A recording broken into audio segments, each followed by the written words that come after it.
suite à ce conflit des rouleurs, le dossier finalement est arrivé ici au niveau du Congrès. C'était pas notre position. Hein. Nous avons pensé que c'était de la compétence du gouvernement de régler l'ensemble des problèmes qui se posaient.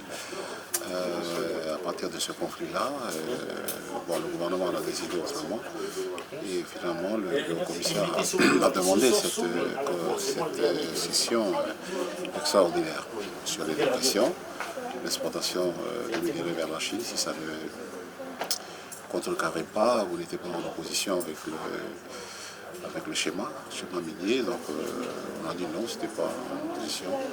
Et l'autre problème qui était d'augmenter le volume d'exploitation vers le Japon, pareil, nous avons dit que ça n'était pas en contradiction avec le schéma minier, et qu'en l'occurrence, on a confirmé par un vote à la majorité que l'autorisation de petits minéraux, comme on dit, moins de 1,65% de teneur, puisse être exporté vers la Chine pour 18 mois.